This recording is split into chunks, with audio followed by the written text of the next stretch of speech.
छत्तीसगढ़ की राजनीति में हलचल मचा रही एक बड़ी खबर आ रही है। छत्तीसगढ़ के सूरजपुर से यौन शोषण का मामला सामने आया है और यौन शोषण के ये आरोप किसी और पर नहीं बल्कि छत्तीसगढ़ के गृह मंत्री राम सेवक पैकरा के भतीजे शमोद पैकरा पर लगे हैं।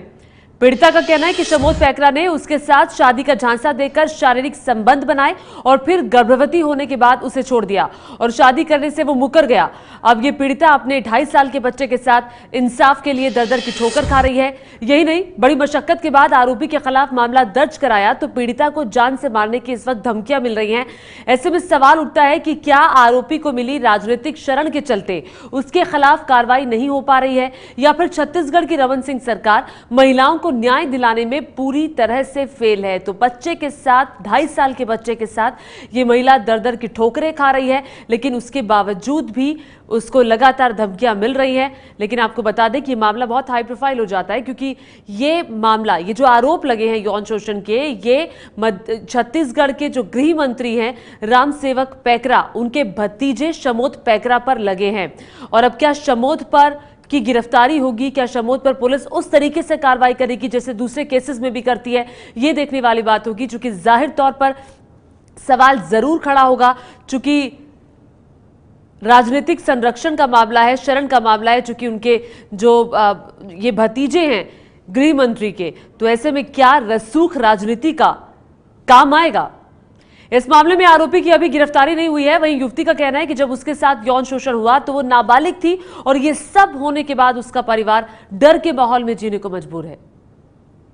वो मतलब मुझे शादी का वो झांसा दे के अब मुझे छोड़ के दूसरा शादी कर दिया। वो बोला मैं तुमसे प्यार करता हूँ, हम दोनों प्यार करने लगे। फिर बोला शादी करूँगा, फिर मुझसे संबंध भी बनाया। फिर वो मैं संबंध बनाते बनाते हम प्रेग्नेंट हो गई। फिर मैं 5 महीने का हो गया। फिर मैं उसको बताई तो वो फिर मुझे ले गया चेक करवाने के लिए। मेरे को झूठ बोल के ले गया डॉक्टरी चेक करवाने के लिए, बोला डीएनए टेस्ट करवाने के लिए ले जा रहा हूँ।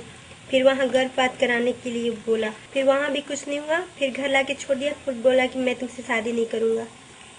रोज आ रहे हैं, अभी ज़बरदस्ती बोल रहे हैं यहाँ चलो वहाँ चलो, धमका रहे हैं कि कुछ नहीं होगा तुम्हारे ओर से, कुछ भी नहीं होगा, क्या करूँगी, ये करूँगी वो करूँगी। अभी भी आए थे, अभी गए हैं आपसे पहले। वो पहले भी मेरे को बोलता था कि अगर तू मेरे को जेल भेजवाएगी तो मैं तेरा मर्डर कर दूंगा या तो करवा दूंगा। तो आपने सुना कि महिला कह रही है कि रोज रोज धमकियां मिल रही हैं कि तुम कुछ नहीं कर पाओगी। वहीं पुलिस इस मामले में कार्रवाई होने की बात कह रही है। हमारे पास शिकायत आई थी हायर ऑफिस से कि कुछ घटना हुई है, तो हमने यहाँ जांच कराई जिले में, और जिले में अपराध सबूत पाए जाने से इस मामले में एफआईआर किया गया है। इसमें 370 डाल किया गया है। पुलिस की व्यवस्था होती है, अगर निचली कार्यालय से कार्रवाई नहीं होती तो व्यक्ति ऊपर जा सकता है, इसकी व्यवस्था होती है। और कई बार ऐसा होता है कि कार्रवाई होती है निचले स्तर पर तो भी व्यक्ति ऊपर जाता है अपनी शिकायतों को लेके, अपनी आवेदन को लेके, उसमें कार्रवाई करते हैं। तो एक सामान्य प्रथा है और यह है कि कार्रवाई हुई है। तो उम्मीद करते हैं राजनीतिक रसूख को दरकिनार करते हुए छत्तीसगढ़ की पुलिस वहां के गृह मंत्री के भतीजे पर कार्रवाई करेगी। ये है एबीपी न्यूज, आपको रखे आगे।